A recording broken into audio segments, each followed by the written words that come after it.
boa tarde, queridos alunos do nosso curso técnico em informática. Estamos aqui novamente, eu, professor Rildo, junto a vocês, para dar início a mais uma aula nossa de arquitetura de computadores, para falarmos um pouco sobre a parte estrutural das nossas máquinas, mas hoje não é só isso não. Hoje a gente tem que falar também um pouco sobre a questão dos direitos autorais. Vocês estão percebendo que desde a semana passada a gente vem colocando assuntos que têm a ver justamente com isso, com documentação, direitos autorais, a questão da liberdade de expressão, tudo isso é relacionado a justamente documentação. Por quê? Porque a gente está direcionando o nosso projeto, a nossa disciplina de projetos, para que vocês construam esse projeto de uma forma adequada, que vocês realmente tenham proveito ali sobre tal projeto. Então a gente está criando passo a passo, fazendo a união com todas as disciplinas desse modo.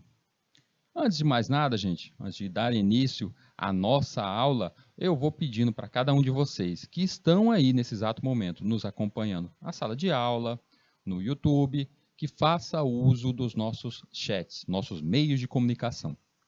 Durante a aula, se você tem alguma dúvida, ficou com algum assunto ali que não entendeu, pode mandar a mensagem aqui que eu vou estar de olho no nosso chat para responder vocês. Além disso, se você tiver alguma opinião sobre algum tema, alguma opinião relevante, pode falar aí para compartilhar seu conhecimento com os nossos colegas. Eu vou estar sempre de olho aqui para que a gente possa construir essa aula de uma melhor forma possível. Então vamos lá, vamos para o nosso tema de hoje, nosso assunto de hoje. O nosso assunto de hoje será direitos autorais no desenvolvimento de software. Direitos autorais no desenvolvimento de software.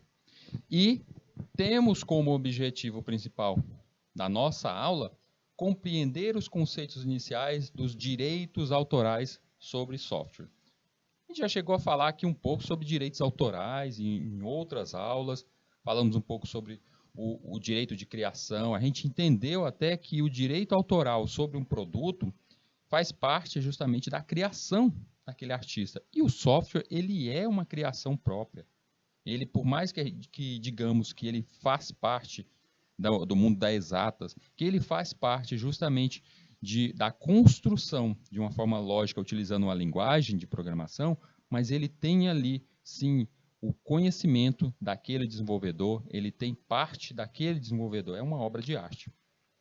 Diferenciar os principais elementos de livre e proprietário, do software livre, tanto do software proprietário. Então a gente vai entender um pouco sobre a questão dos direitos autorais, como proteger direitos autorais, o que são os direitos autorais sobre o software. A gente vai falar um pouco sobre os diversos tipos, as licenças existentes dentro do mundo do software, que elas se dividem nessas duas categorias. A gente percebe aí que ela se divide na categoria de livre e na categoria dos proprietários. A pessoa pode construir, você pode construir e contribuir com outras pessoas criando um software e deixando ele livre. Por exemplo, digamos que durante o nosso curso, você goste tanto de programar e construa algo para a sua escola. Você pode decidir se o software vai estar ali dentro de dessas duas categorias, se ele vai ser livre, com código todo aberto, se ele vai ser proprietário, não, eu quero ali entrar numa licitação, eu quero que a escola receba isso, essa licença, mas se outras escolas quiserem utilizar, ela é proprietária, ela é minha criação. Então a gente vai entender esses tipos de licenças existentes na construção de softwares. Mas antes, vamos ver o que é a nossa dica de ouro. Tem que ter a dica de ouro. Hoje, como a nossa parte é direitos autorais, é algo bem mais de leitura, algo escrito, então eu trouxe uma dica de ouro que se remete à parte de hardware, à parte física, para que a nossa aula fique muito mais variada. E aí, nessa tal dica de ouro, a gente vê a seguinte problemática. Eu tenho um computador com a seguinte configuração. Vamos dar uma olhadinha nessa configuração desse computador? Ela tem aqui processador, está mostrando que ele tem um processador Intel Core i3 2100 CPU 3.10 GHz. O que isso quer dizer? Ele está dizendo que ele é um Intel da família Intel. Ele está dizendo que ele é o i3, a gente sabe que existe o 3, 5, 7 e até mesmo agora, nas últimas gerações, o 9. Então esse é um i3. Está mostrando que ele é 2100. O que quer dizer esse 2100? Já chegou a falar quando estamos lá nos processadores. 2000, ou seja, se ele for 2000, 3000, isso mostra justamente a geração dele. Ele é da segunda geração. É bem antiguinho, a gente já está chegando agora na 12ª geração, então ele é um pouquinho antigo, mas está valendo ainda. Ele parece ser um bom computador, mas é da segunda geração. Tanto ele é bom que a gente vê aí que a frequência dele é de 3.10 GHz, é uma boa frequência. Isso mostra que esse processador aí, ele quando foi lançado, ele devia ser ali o top da família, né, do i3, ele devia ser o top do lançamento dentro da categoria i3. O que mais? Ele diz que ele tem memória instalada, a memória RAM, 4 GB. Tem 4 GB de memória RAM. Diz que o sistema operacional é um 64 bits. Então ele já por não falar aí qual o sistema operacional, só diz que o sistema operacional é 64 bits, imagino eu que deva ser algo como um Windows. Um Windows já trabalhando com a palavra de 64 bits, ou seja, é um Windows, no mínimo, o Windows 8, talvez o Windows 10. Talvez seja aí um desses dois últimos aí, já 64 bits. E mostra também que pode ser usado caneta de toque, isso é irrelevante. Ele diz o seguinte: sei que minha placa suporta 8 GB. Quer dizer então que essa pessoa já foi lá, deu uma conferida na placa-mãe dele e percebeu que ele tem 4 GB de RAM e é possível aumentar para 8 GB. Esse computador vai suportar 8 GB. E além dele suportar 8 GB, ele mostra que ele tem mais 2 slots livres. 2 slots livres. Como normalmente os slots de entrada de placa de memória RAM vêm em pares, então ele está dizendo que tem 2 livres, é bem possível que ele tenha mais outros 2. Essa deve ser uma placa com 4 slots de entrada. E pode aparecer entradas, slots de memória RAM de forma de ímpar, número ímpar, 3 slots, pode aparecer 5 slots, normalmente não. Normalmente as memórias RAMs trabalham em pares. Por esse motivo, a gente encontra números pares. Eu vou falar um pouco mais quando eu estiver respondendo a solução dessa nossa dica de ouro de hoje. Mas aí mostra que ele tem 2 slots, já tem 8 GB, então eu posso comprar aí, ele tem 4 GB, tem 2 slots livres, então eu posso comprar aí mais 2 placas de memória RAM, 2 memórias RAM, ou até mesmo uma memória RAM de 4 GB. Então tá no ponto só de encaixar essa e eu dar essa atualização na nossa máquina. Aí diz o seguinte: um vendedor me oferece a seguinte placa. Dá uma olhada nessa placa aqui, gente. Olha só essa placa. Tem aqui memória RAM para desktop de 2 GB, DDR2, 800 MHz, aí dá o nome dela, é da Kingston. E aí, a gente já conhece aqui, a gente já dá uma olhada, uma conferida, olha a carinha do vendedor. O vendedor está querendo passar aí para a gente memória desse lote bem aí. Será que funciona na nossa máquina? Será que eu posso comprar sem medo? Será que ela vai funcionar na minha máquina? E aí, é justamente a dúvida de hoje, dessa dica de hoje. A gente vai vamos entender qual seria a memória para fazer a atualização dessa nossa máquina. Perceba que aqui em momento algum só diz memória RAM 4 GB que é o suportado, mas ele não fala nada mais. Então a gente vai tentar descobrir qual será a memória RAM para essa nossa máquina e se essa memória oferecida por esse nosso vendedor aí, se ela dá certo para a nossa máquina. A gente vai entender isso hoje ainda. Vamos dar uma olhadinha rápida, só uma conferida rápida, porque eu sei que vocês estavam comigo no finalzinho da aula anterior e a gente respondeu algumas questões. Então vamos dar uma olhadinha rápida em cima dessas questões aqui, dirimir estas questões.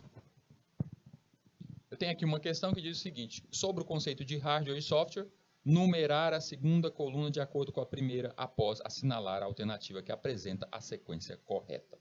Questão simples, gente, questão que aparece muito em provinhas, talvez apareça em uma provinha aí que a gente vai fazer uma hora dessa. Uma desse jeito aqui, se aparecer desse jeito aqui, você vai até sorrir, porque é tranquila demais. O que ela está pedindo? Ela diz 1 para hardware e 2 para software, e dá alguns programas.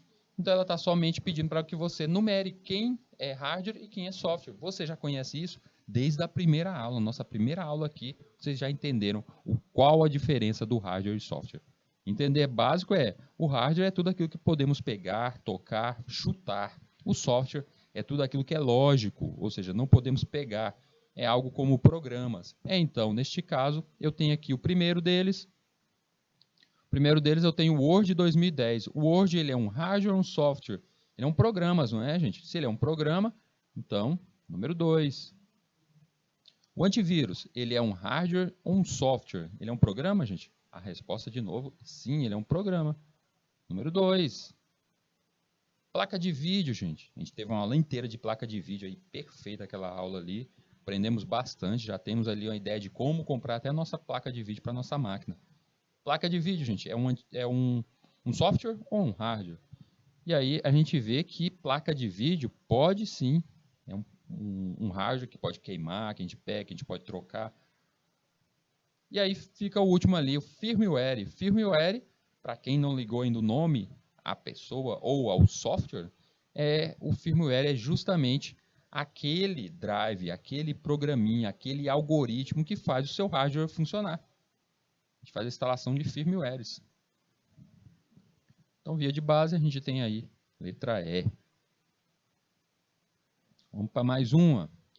Vocês percebem que cada uma dessas é questão de concurso. Gente. Eu só estou pegando questão de concurso aqui para vocês perceberem que vocês não têm que ter medo de concurso nenhum, não. Esse daqui é para analista de tecnologia da informação, ou seja, nível superior. Meu Deus, as questões devem ser absurdas de difícil. Vamos ver uma delas? Vamos lá, nessa daqui diz o seguinte. O invólucro, ele vem com um nome difícil para tentar te pegar no português. O invólucro, onde os componentes eletrônicos como placa de vídeo e placa de som são dispostos em um computador convencional, é denominado. Ele está perguntando só o seguinte, invólucro é o lugar onde você guarda as coisas, é aquilo que envolve. Então, eu estou dizendo onde eu vou colocar uma placa de vídeo e uma placa de som no meu computador. É claro, gente, é naquela caixinha, é o nosso gabinete. Então fica dentro do gabinete aí e fica essas peças, esses hardwares. Alguns poderiam até pensar CPU, mas não nós. A gente já passou por essa fase aí. A gente tem aqui mais uma. Também analista de suporte, a gente sabe que é nível superior. Olha só questão molezinha. E é tudo questão de nível superior, gente. Vocês vão estar preparados aqui, terminando esse curso, vocês vão estar preparados a fazer concurso. Placa de vídeo é um dos componentes mais importantes para a interação entre o usuário e o computador. Tudo bem. Sobre as placas de vídeo é correto afirmar. Então ele quer saber, nenhuma dessas questões aqui, qual delas está falando algo que é verdadeiro, é algo real, é uma afirmação correta sobre placa de vídeo. Logo, eu tenho 3 delas que são mentirosas, são falsas. Bora ver cada uma delas aqui para a gente descobrir qual seria as falsas. Estão me dizendo ali, São Miguel do Fidalgo está dizendo que o nosso áudio está muito baixo. Gente, fala aí de novo com a gente aí, vocês mandam uma mensagem aí se ainda continua baixo, viu? Estou de olho aqui no chat aqui, pode falar aí, se o áudio ainda continua baixo, pode mandar mensagem aí. Nossa equipe está de olho. As alternativas aqui para a placa de vídeo. Primeira dela, letra A. Eu estou procurando a verdadeira. As outras estão falsas. Vamos encontrar a mentira no meio da coisa aqui. As peças das placas off-board ficam soldadas. Pronto, já morreu bem aqui, gente. Off-board é aquela que você encaixa. Aquela que você compra a parte para encaixar na placa-mãe do seu computador. E ele já começa dizendo que as placas off-board são soldadas na placa-mãe. Bem aqui eu já pulo, já pararia de ler ela. Não precisa nem ler o resto. Seus slots ficam próximos às entradas USB, PS2, que também são embutidas. Isso até aí é verdade. Já os modelos on-board ocupam slots que ficam na parte de trás do computador. Olha só, mais mentira. A gente tem que trocar esse on-board por esse off-board. Basta substituir onde está on-board virar off-board e onde está off-board virar on-board, que isso aí se tornaria verdadeiro, correta. Então é falsa. Letra B, uma desvantagem das placas de vídeo on-board é seu preço. Opa, já morreu bem aí. Sabemos que a on-board ela vem embutida dentro da placa-mãe. Está embutida dentro da placa-mãe. Se está embutida dentro da placa-mãe, então, neste caso, ela fica mais barata. Essa é uma estratégia para baratear o preço, baratear o valor de uma placa de vídeo. E aí, isso, nesse caso, mostra que a desvantagem das placas de vídeo on-board é o seu preço, pois são muito mais caras que os modelos off-board. Não, nada disso. É o contrário, é uma vantagem porque, na verdade, eles são mais baratos. Então, a gente tira isso bem aí. Off-board que é mais cara. Letra C. O slot DVI conecta placas de vídeo on-board e off-board, mas fabricantes como a Intel e a AMD irão abandonar o suporte à tecnologia em favor do VGA e do HDMI. Gente, é verdade que o DVI conecta? É verdade. É verdade que as fabricantes como a Intel e a AMD estão abandonando esse tipo de conexão? Também é verdade. E eles estão fazendo esse abandono por causa do VGA e do HDMI? Não. Eles estão fazendo somente por causa do HDMI. Todo padrão está se transformando ao HDMI. A entrada HDMI ela está evoluindo com o tempo e a VGA está deixando de existir. Letra D, então, que é a nossa alternativa. Como o hardware de placas on-board é soldado, correto, na placa-mãe, caso queime ou seja insuficiente para as tarefas do usuário, pode-se adicionar uma placa off-board e desativar a on-board na BIOS. É exatamente isso, gente. Se você tem ali na sua placa, a placa dela on-board, queimar alguma desses itens, a gente pode fazer a substituição comprando uma placa de vídeo. Eu mesmo já cheguei a fazer isso no tempo que eu atendi alguns clientes. O cliente chegou para mim, o monitor dele não estava pegando vídeo porque a saída dele de vídeo, a VGA dele tinha queimado. Então, só precisou comprar uma placa de vídeo e pronto. A imagem retornou, além de atualizar o computador dele, transformando em um computador muito mais potente. Mais uma questão aqui, também de concurso, só que essa daqui de técnico administrativo. Ela pede o quê? Placa de vídeo, editor de planilha, editor de texto. Ele pede o que são os três. Então, de novo, é perguntando o que é software e o que é hardware. E aí, a gente já sabe aqui, placa de vídeo, ela é um hardware. Um Hzinho aqui em cima. O editor de planilha, ele é um software, ele é um programa. E o editor de texto também é um software. Resultando aí na nossa letra B. O que significa um computador ter uma placa de vídeo on-board? A gente já falou aqui. E aí a gente sabe que o computador ter uma placa de vídeo on-board quer dizer que a placa de vídeo ela fica embutida na placa-mãe. Ela já é soldada na placa-mãe. É uma placa de vídeo bem mais fraquinha do que essa externa. Ela não tem próprio processador, não tem tudo isso. Ela é praticamente uma saída de vídeo, mas ela é soldada naturalmente ali dentro da placa-mãe. Então, letra C. Mais uma questão. São padrões de conexão entre uma placa de vídeo e um monitor em um computador. Ou seja, está perguntando qual dessas aí não é uma conexão do monitor para a placa de vídeo. E aí, mesmo que você não conheça todos os nomes, você não tenha na sua cabeça aí todos os nomes, mas a gente já falou que o DVI é uma conexão, que ela está sendo deixada para trás, por causa da evolução do HDMI. HDMI também é uma dessas. E a USB também faz parte dessas conexões na placa de vídeo. Pouco usada para transmissão de imagens, mas usada para outros tipos de comandos, mas sim faz parte de uma dessas conexões padrões que a gente possa encontrar na placa de vídeo para o monitor, resultando nessa DB15, que nem existe esse tipo de conexão. Isso não tem nada a ver quanto a conexões. Legalzinho, então vamos partir para o tema de hoje, que é falar sobre direitos autorais de software. E os direitos autorais de software, eles estão, ou direitos autorais como um todo, dentro do nosso Brasil, eles estão ali pautados em três leis principais aqui. A primeira lei, a 7.646, a segunda, a 9.609 e a última aqui, a 9.610. Eu vou entrar em cada uma delas, a gente vai entender o que cada uma delas pautas. A gente percebe que a primeira, a gente vai entender que a primeira é falar sobre direitos autorais como um todo, a segunda é mais voltada para questão tecnológica, e a última, a questão envolvendo até mesmo sobre a internet. Então vamos ver um pouco sobre isso.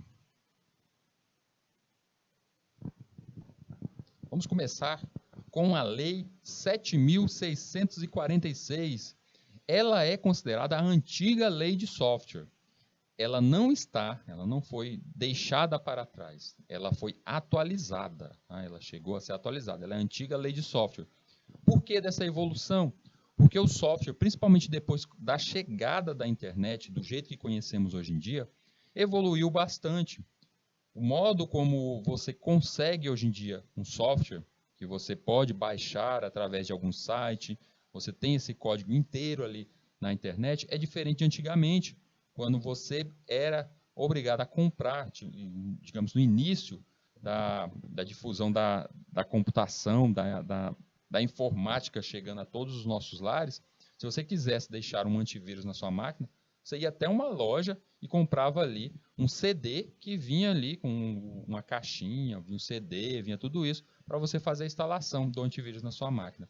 E isso a gente vai para diversos outros meios, como jogos, programas editores, tudo a gente necessitava ir até algum lugar para comprar aquele produto físico e aí sim fazer a instalação, porque eu não conseguia achar isso de forma digital. Não existia até a questão de proteger e de venda sobre esses produtos na internet. Mas com o tempo, com essa evolução, isso se transformou de forma mais fácil de se encontrar desse modo digital. E por este motivo, essa lei teve que ser atualizada.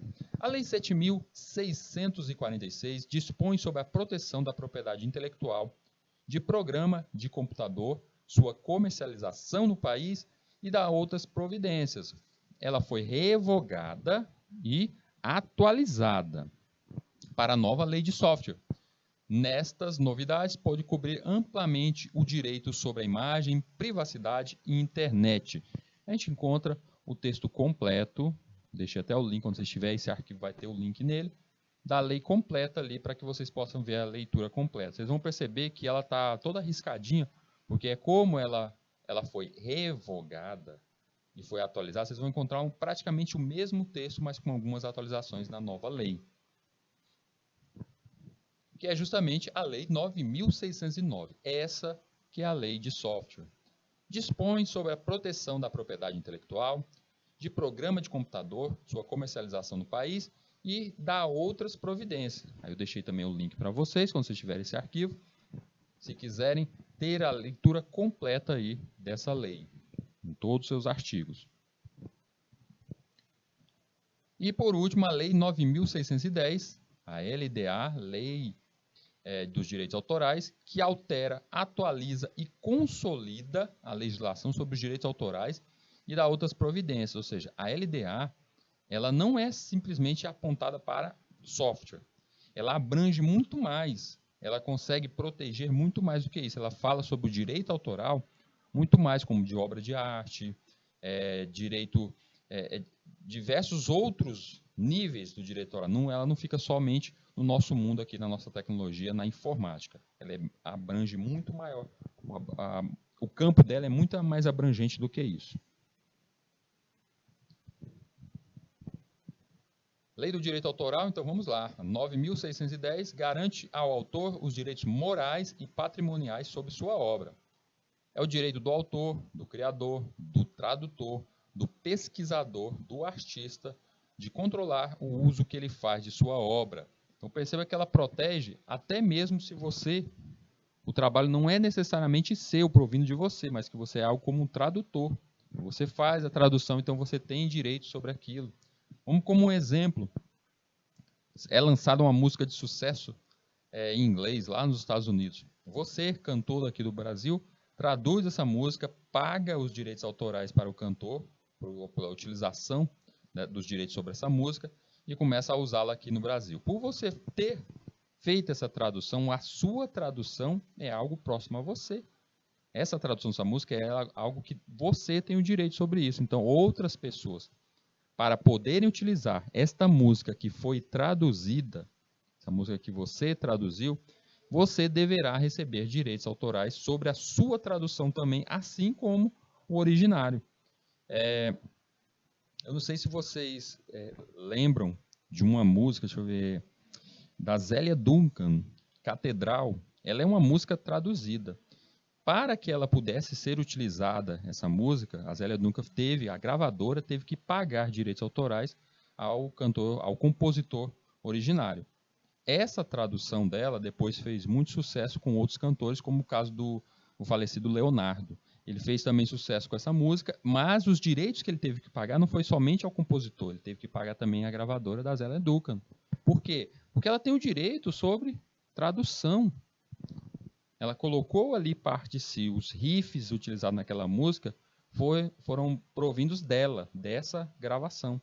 Então, nesse ponto aí, justamente está a lei do direito autoral que ela resguarda esses direitos a essa pessoa, a esse autor. Conceitos, vamos à questão da reprodução e a contrafração. Reproduzir é a cópia de um ou mais exemplares da obra. Então, se eu pego ali, digamos que eu tenho um jogo, um software, e eu faço uma cópia, ou até algumas dessa cópia, ou seja, eu estou reproduzindo. Eu fiz uma cópia, eu baixei aqui, eu comprei o Windows. Pronto, fui lá na loja, comprei o Windows 10. E eu cheguei em casa, eu fiz uma cópia, que eu posso dizer que é uma cópia de segurança, desse meu DVD. Isso é uma reprodução. Contrafração é a cópia não autorizada de um ou mais exemplares da obra, constitui ato ilícito, civil e penal. Opa, peraí. Eu estava achando que eu tinha copiado o meu Windows e eu estava somente fazendo uma reprodução. Não. Você estava fazendo era uma contrafação. Ou seja, você estava indo contra os direitos autorais ali daquele criador. E uma reprodução, ela seria de algo mais livre, como, por exemplo, alguém fez um show tal, e você está a reproduzir aquele CD. Ou até mesmo você, criador do seu software, você construiu o seu software, você produziu, e você está fazendo essa reprodução. Você, compositor e cantor, criou ali um disco, um CD de música, e aí você fez 500 cópias para você mesmo vender no seu bairro, vender ali na sua cidade. Você está reproduzindo. Então, essa é a diferença básica. Artigo 1. Programa de computador. Vamos falar sobre o programa de computador que está ali definido na Lei 9.609. O programa de computador é a expressão de um conjunto organizado de instruções em linguagem natural ou codificada, contida em suporte físico de qualquer natureza, de emprego necessário em máquinas automáticas de tratamento da informação, dispositivos, instrumentos ou equipamentos periféricos baseados em técnica digital ou análoga para fazê-los funcionar de modo e para fins determinados. Gente, esse ciribolo todinho, esse conceito todo, vocês percebem que ele tenta amarrar tudo. Equipamentos periféricos, baseados em técnica digital ou próxima a isso. Técnica digital e próximo a isso. Ele sai amarrando tudo isso, vários dispositivos ou instrumentos. Isso aqui é porque, imagine só, você cria um software e esse software vai trabalhar dentro de uma placa de robótica. Você está utilizando um Arduino para fazer uma comunicação com um sensor. E aí você criou justamente um código, um algoritmo que faz essa leitura desse sensor. Utiliza-se desse modo. Você tem seus direitos autorais sobre esse software. Se a gente fosse pensar só que o software seria somente aquilo que funciona em um computador, eu já não conseguiria dizer que esse meu software, esse meu algoritmo que eu criei para funcionar nessa placa, seria considerado como protegido, porque ele estaria a funcionar, ele estaria instalado dentro dessa placa do R3, dentro dessa placa de robótica, mas ele não estaria em um computador. Ele faria ligação a um computador que leria aquilo dali, mas ele estaria instalado fora do computador. E aí, nisso daí, alguém poderia copiar os meus códigos, poderia utilizar a bel prazer. Não. Se você criou, seja ela usada em máquinas automáticas de tratamento de informação, ou seja, somente um leitor de informação, seja dispositivo, instrumento, ou seja, ele te protege, amarra como um todo. O código que você criou, se você criou aí na tua máquina, se você criou um código no teu smartphone, ele já está protegido pela Lei 9.609. Nota, poderia ser mais concisa. Ainda, além dela estar tentando amarrar isso aí, ainda é dito aqui que ela poderia ser um pouco mais concisa. Lá na União Europeia, propósito, fazer computador processar suas funções. Lá eles definem desse modo, de uma forma meio mais concisa, ou seja, ela tem como base, ou seja, um algoritmo, um software, ele tem como propósito fazer computador processar suas funções. Ou seja, qualquer coisa que você escreva, que seja lido pelo o processador, que entre dentro do processador, já é visto como um algoritmo, já é visto como um software. Já está protegido.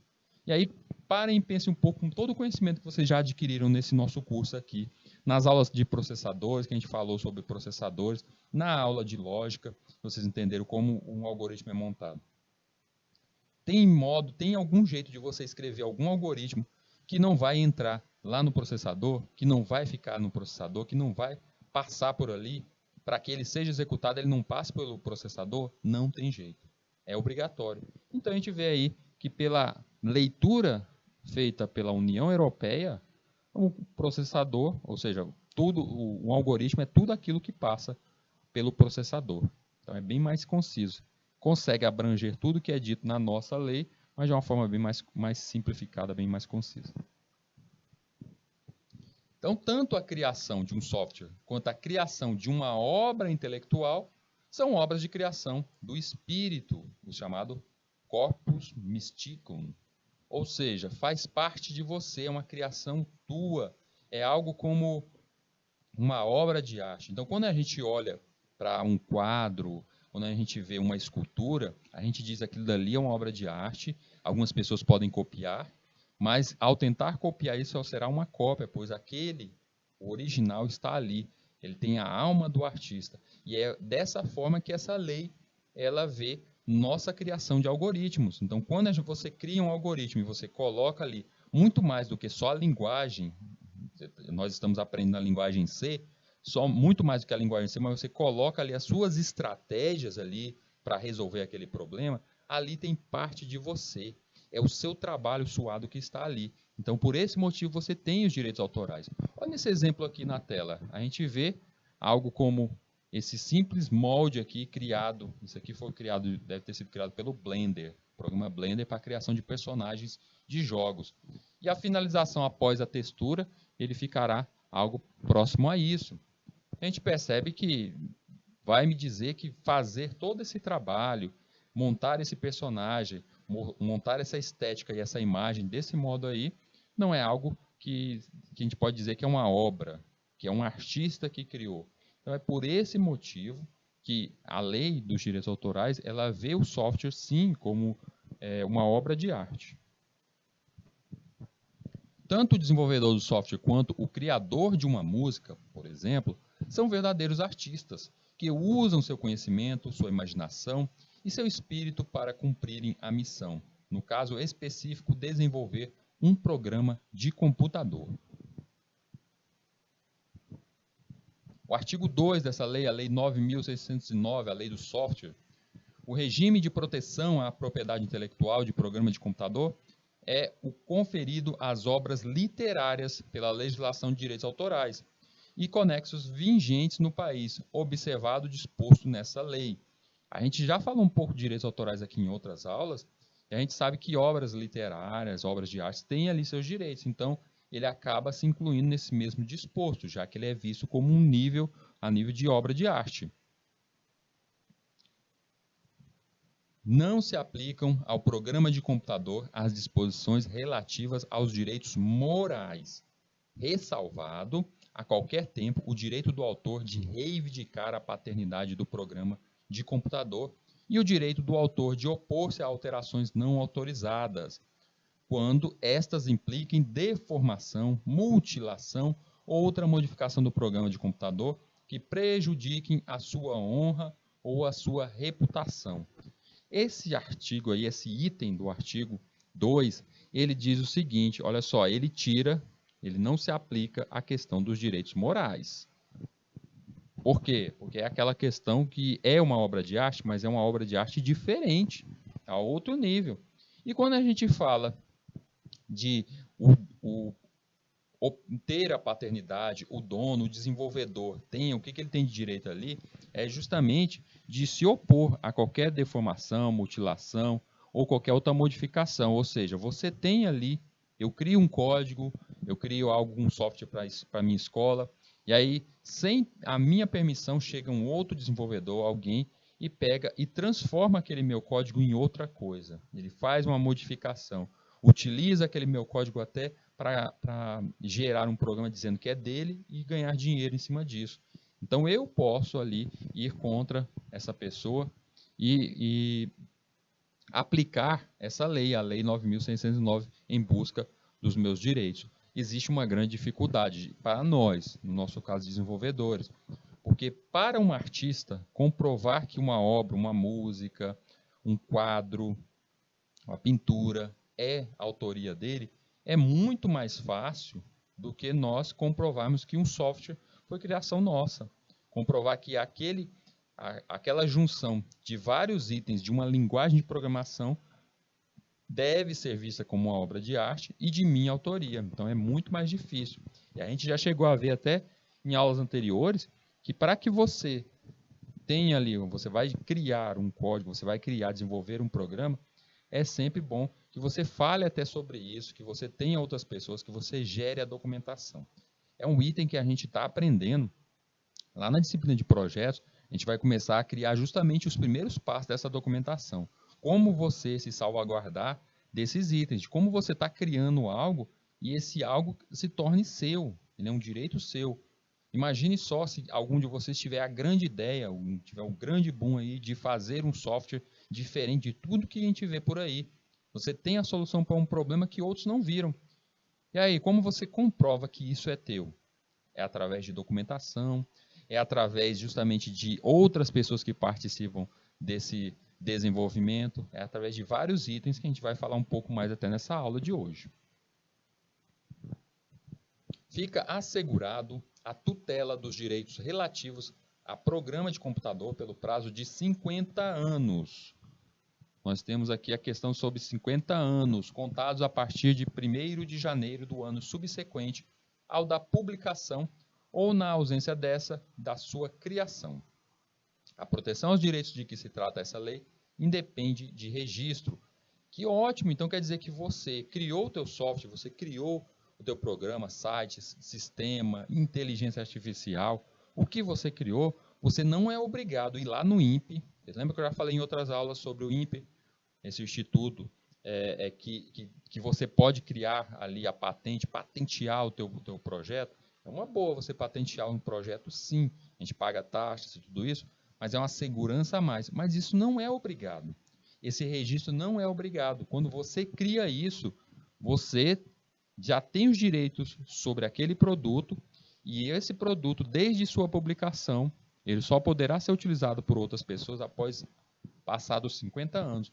É o caso que eu já cheguei a falar sobre alguns temas como a literatura, como, por exemplo, os livros de Machado de Assis já estão todos liberados, os seus direitos autorais aí está livre, qualquer um pode utilizar aqueles livros deles ao bem querer. Se vocês quiserem criar aí, eu vou criar uma animação sobre os livros do Machado de Assis, tem que pagar um direito autoral sobre o uso dessa obra para a família dele, para alguém? Não precisa. É livre, já passou a quantidade de tempo, porque ele já é domínio público. Então, no caso do software, ele entra dentro do prazo de domínio público depois de passados 50 anos. Então, 50 anos correntes, e a gente vê que é diferente porque direitos autorais, normalmente sobre outras obras, ela vem a partir de 70 anos. Mas se bem que um software passados 50 anos, ele já ficou muito desatualizado, né, digamos assim. Um software, um programa, ele se desatualiza até em pouco tempo, menor prazo, ele deixa até de existir. Então, 50 anos já é um bom montante aí. E lembrar que o registro é facultativo, mas não exclui sua proteção, desde que você mantenha sempre a documentação, você tenha tudo isso para comprovar que o software é seu, para comprovar que isso ali foi uma criação sua, perfeito. Você não precisa nem se preocupar com o registro sobre esse produto. Direitos do empregado e do empregador, que é outro ponto muito importante. Vocês têm que entender o seguinte: a grande maioria, vamos falar a verdade, a grande maioria de nós, quando aprende a desenvolver, a gente está atrás da grande ideia, a gente está atrás daquele grande produto, aí eu vou ter aquela grande ideia, eu vou ser a pessoa que vai criar um novo Facebook, vai criar um novo Google, eu vou ser a pessoa que vai gerar ali um novo produto, vai ser o novo Windows aí dentro do mercado. A gente pensa isso, a gente quer ser esse novo milionário. Mas vamos ser sinceros, o raio não cai assim tantas vezes no mesmo lugar. Não é todo mundo que nasce como o Neymar, nasce ali iluminado. Então, por esse motivo, a grande maioria de nós, a gente consegue produzir software sim, mas normalmente os softwares são aqueles softwares mais comuns, como por exemplo, para uma empresa, um sistema de gerência, uma biblioteca. São softwares que normalmente já existem por aí, mas que a gente acaba conseguindo construir o nosso próprio, o nosso jeitinho, o nosso tema. E aí, esse nosso, a gente consegue vivenciar isso. Produção de sites, se você sair procurando por aí, dando uma vasculhada pela internet, vocês vão encontrar vários sites que muitos se parecem. E aí é justamente o que acontece com a maioria dos desenvolvedores. Então a gente acaba criando o nosso produto, mas desenvolvido a partir de outros. Se é desse jeito, a grande maioria de nós vai acabar trabalhando para alguma empresa, trabalhando para outros. As ideias não necessariamente devem vir de você. A gente vê muito por aí, como por exemplo, existem sites que pagam a hora, você coloca ali seu currículo e a pessoa é contratada por hora. Como, por exemplo, o site Jobs. Lá no site Jobs, você coloca ali todo o seu currículo, sou desenvolvedor, e tenho ali certificação sobre HTML, CSS, JavaScript e coloca lá. Você coloca o seu currículo e poderá aparecer pessoas oferecendo serviço para você, pagando por hora, da mesma forma que tem alguns serviços que já estão lá, que você pode pegar a receber por hora de trabalho. Então é possível hoje em dia se transformar num desenvolvedor e você nem sair da sua cidade, ficar na sua casinha aí, fazendo esse tipo de serviço. Eu vou receber bem, isso vai depender justamente do seu nível. Quanto maior o seu nível de programação, eu falei aqui que eu sei, nesse meu currículo imaginário, HTML, CSS e JavaScript. E se você souber mais? Eu sei a linguagem nova, a OSystem, a linguagem nova. Eu sei a linguagem Orb. A linguagem nova. São poucos programadores que têm isso, então eles são muito mais valorizados. A busca por eles vai ser muito mais restrita e o pagamento vai ser muito maior. Então depende muito disso, é um mercado. Então dá para ir para esse lado. Então se a gente acabar trabalhando para outras pessoas, então é interessante a gente saber sobre os direitos do empregado e o empregador. Vamos ver um pouco sobre essa lei, ela fala sobre isso. Salvo estipulação em contrário, pertencerão exclusivamente ao empregador, contratante de serviços ou órgão público os direitos relativos ao programa de computador desenvolvido, elaborado durante a vigência de contrato ou de vínculo estatutário, expressamente destinado à pesquisa e desenvolvimento, ou em que a atividade do empregado, contratado de serviço ou servidor seja prevista, ou ainda que decorra da própria natureza dos encargos concernentes a esse vínculo. Traduzindo isso, gente, você está trabalhando para uma empresa, você entrou numa empresa como desenvolvedor, está fazendo parte de um projeto novo, desenvolver um software, uma inteligência artificial, seja o que for. Quando você entra nessa empresa, você assina o contrato, você está dizendo que você está ali colocando o teu trabalho, a tua mão de obra à disposição daquela empresa. E a obra que vai ser criada ali, ou seja, o software que vai ser criado ali, é da empresa. Trabalhei num projeto e nesse projeto eu era o chefe principal na criação de um novo antivírus. Esse antivírus foi um sucesso.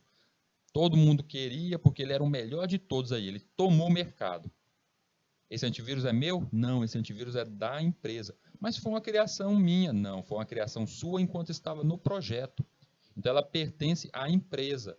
É por isso que na criação de um projeto a gente tem que entender quem são os interessados, também chamados de stakeholders. Os interessados por aquele projeto, quem está pagando por aquele projeto, tem o direito sobre isso. Olha o que eu falei agora há pouco de você ser um freelancer, trabalhar recebendo por hora, trabalhado em cima de um projeto. Chega alguém e te contrata, olha, eu quero que em 10 horas, estou contratando 10 horas suas, eu quero que você faça essa parte do código para mim. Você vai lá e você é praticamente um artista, conseguiu nas 10 horas fazer aquele projeto para mim. Eu te paguei, a nossa ligação acabou. Sou obrigado a sair colocando que você participou desse projeto? Obrigado, não. Por quê? Porque está ali no contrato vigente justamente isso. O que está no contrato, se eu não quiser nem colocar o nome de quem trabalhou no projeto ali, eu não coloco. Por quê? Porque eu sou o proprietário, eu sou o dono. Quem tem o direito sobre isso é o dono. Percebam o seguinte, eu vou dar um exemplo grandioso aqui. Quando se fala de Windows, sistema operacional, a gente lembra logo de cara de quem é o dono? É o Bill Gates. Mas a gente sabe que não foi o Bill Gates que foi lá e foi na linha de código criar o algoritmo do sistema operacional. Ele tem ali a equipe da Microsoft que desenvolveu cada versão do Windows, como essa última versão, Windows 10, ela tinha praticamente 800 desenvolvedores trabalhando ali naquele projeto. E algum daqueles desenvolvedores, eles têm o direito, eu quero a minha parte do meu código aqui. Esse trecho aqui foi eu que criei. Não, porque eles assinaram um contrato. Então, essa lei, aqui no Brasil mesmo, já diz isso. Pertence ao empregador. Você está ali, está empregado, assinou SLT, vai trabalhar ali para aquela empresa, então pertence àquela empresa.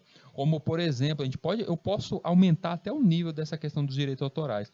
Por exemplo, uma aula aqui, uma aula dessa que a gente vem, eu passo para vocês. Por mais que eu tenha feito toda a pesquisa, leitura, tenha criado toda aquela minha aula e passado aqui para vocês, essa aula não me pertence, pertence justamente aqui ao canal Educação. Pertence a esse curso. E aí é essa questão de direito autoral. Você tem que entender quem é o mandatário ali sobre os direitos daquele produto. Então, se uma empresa ali contrata para fazer algo e você cria essa novidade, aquele algo novo vai pertencer a justamente àquela empresa. A gente vê isso muito na indústria de jogos. Várias pessoas estão ali fazendo jogos, aqueles chamados os jogos tipo Rogue, ou seja, individuais, esses novos, pequenas empresas com 10 pessoas, 12 pessoas se unem, pessoas para criar esses jogos. Chega uma grande empresa como a Microsoft e compra os direitos autorais. Eles tomam aquela empresa toda para eles, compram o direito completo. A gente vê isso acontecer. Vocês lembram lá da aula que eu falei sobre os consoles? Que a Microsoft ela tem a criação do Game Pass, onde ela tem várias empresas que estão fazendo parte dela. Várias empresas estão ali juntas. Aquelas empresas, cada uma delas foi comprada pela Microsoft. Ou seja, os criadores daqueles jogos que fazem parte daquele grande pacote, ele pode deixar o nome ali que foi criado por aquela produtora, mas ele não tem mais o direito autoral. Foi vendido, foi passado adiante. Porque, no caso aí, a Microsoft é o empregador. Ressalvado ajuste em contrário, a compensação do trabalho em serviço prestado limitar-se à remuneração ou ao salário convencional. Ou seja, se você está trabalhando, você tem que receber por aquilo.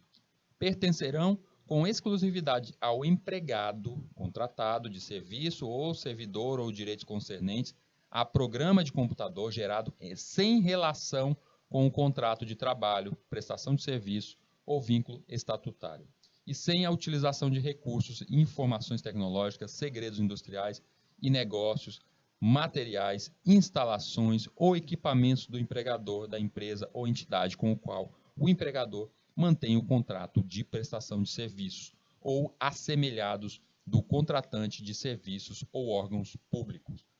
Esse trecho, o que ele quer dizer?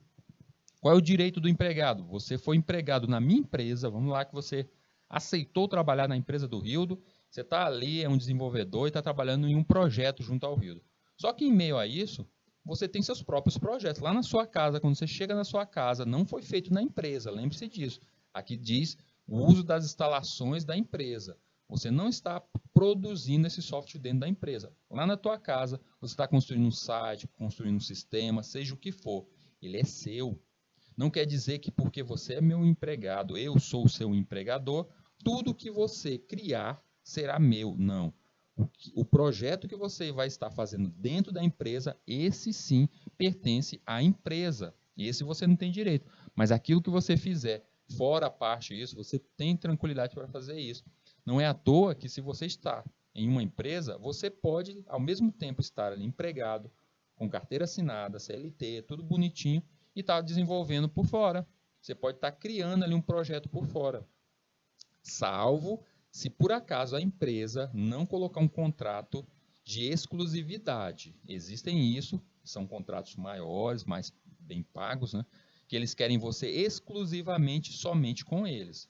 Mas se não for isso, tudo que você fizer à parte vai pertencer a você. Um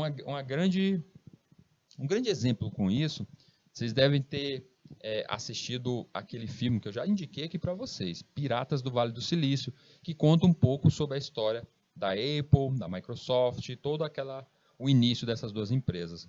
E no início da Apple, o Steve Jobs, ele trabalhava para uma empresa privada. Ele trabalhava para essa empresa produzindo justamente algoritmos.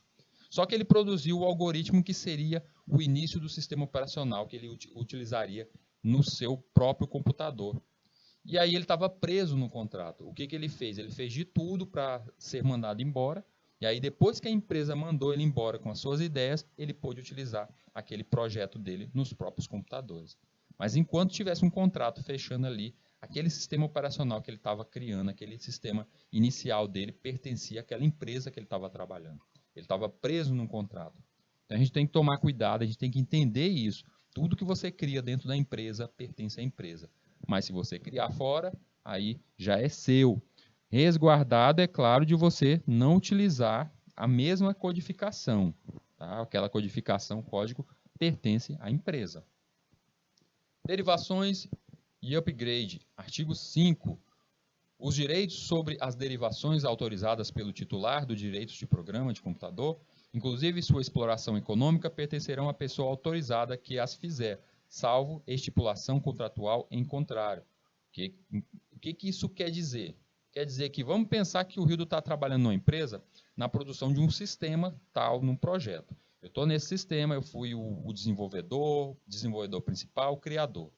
Eu, de repente, saí da empresa. Não quero mais ficar nessa empresa e saí, fui embora. E aí você vem e toma essa vaga como novo desenvolvedor, o novo projetista. E como primeira parte que você vai fazer um grande upgrade, você vai atualizar o código. E aí você faz uma atualização tão perfeita, tão bonita, que o programa fica bem melhor. O Rildo tem direito sobre essas derivações? Não. O Rildo tem direitos autorais sobre o programa inicial, mas não sobre as derivações. Exemplo. Digamos que você está participando de um projeto de um jogo, a primeira versão dele. Você saiu, você só tem direitos autorais sobre aquela versão. As possíveis atualizações, tipo o segundo capítulo, o terceiro capítulo daquele jogo, um novo lançamento, você não terá direito sobre tais atualizações. Isso pertencerá ao novo programador, o novo desenvolvedor, os interessados a esse projeto. Reflexos trabalhistas. Conforme determinado ao artigo 458 da CLT, quaisquer outras parcelas habitualmente pagas, ainda que em utilidades, previstas em acordo ou convenção coletiva, ou mesmo que concedidas por liberalidade da empresa, constitui o salário in natura, compondo a remuneração do empregado. Então perceba só, o que diz a própria CLT? Ela fala de qualquer pagamento concedido, seja ele parcela, seja o que for. Isso configura um salário. Então isso quer dizer o seguinte, imagina que eu chego para você e falo assim, ei, você aí, meu coleguinha, você produz site? Aí você fala, produzo. Aí eu falo, quanto que você cobra para fazer esse site? Bem aqui, eu te dou os moldes do site. Aí você diz assim para mim, te cobro R$3.000 e te entrego em 2 meses. Perfeito, fechou o negócio, eu assino o contrato, pegamos na mão e seguiu a vida. Eu te paguei os 3.000, seja dividido em parcela, te paguei os R$3.000. Depois vem você me processar e dizer assim, ei, eu quero que você assine a minha carteira. Passei 3 meses trabalhando para você. Tem que assinar minha carteira. Não mesmo. Pela própria CLT, ela diz que o que foi contratado foi o recebimento dessas parcelas, ou seja, esse valor já está no contrato. é praticamente como um serviço, digamos, no nosso mundo real aqui. Por exemplo, eu digo que na minha casa eu tenho goteiras no meu telhado. Aí eu falo para você, ei, você poderia tirar as goteiras desse telhado? Aí você fala, me dá R$ 500 que eu faço isso. Você vai lá, tira as goteiras. Eu preciso assinar a tua carteira? Não mesmo. O contrato foi justamente essas parcelas. Então está garantido, da mesma forma que você contrata uma pessoa para fazer um pequeno serviço em tua casa, algo como manutenção, pequena manutenção de um carro, uma coisa e outra, é da mesma forma aqui. Eu não preciso assinar a carteira de quem fez a troca de pneu, um remendo no pneu do meu carro. Não precisa assinar a carteira dele, porque foi pago a tal parcela, foi pago por aquele serviço ali. E isso está estipulado lá na CLT e acaba sendo apontado como parte, como salário in natura. Então é visto como uma remuneração para um empregado, sim. A própria CLT prevê exceções às quais, ainda que concedidas pelo empregador, não serão consideradas como salário, utilidade ou salário in natura. Existem algumas, como por exemplo, vestuário, equipamentos fornecidos aos empregados e utilizados no local do trabalho. Então, se a empresa te contratou para você trabalhar ficar um tempo ali dentro desenvolvendo, ela que vai ter que te dar tudo isso. A questão, se ela exige vestuário, ela vai ter que te dar esse vestuário. Se ela exige que você crie tal programação, ela vai ter que te dar aquele computador ali no ambiente de trabalho. Então, essas exigências, elas acabam tendo que ser cedidas pela empresa e isso não faz parte, olha só, isso não faz parte do salário, tá? Não é porque a empresa te concedeu um notebook para você produzir o software que o notebook foi dado a você. Não, isso faz parte dos produtos que estão da empresa, é o equipamento da empresa. Tá? Então é só isso, é as parcelas que são vistas como parte do salário. Turminha, chegou aquele momento da gente dar a nossa pausazinha, nosso intervalo, os 20 minutinhos, e aí a gente retorna com esse assunto. Até daqui a pouco.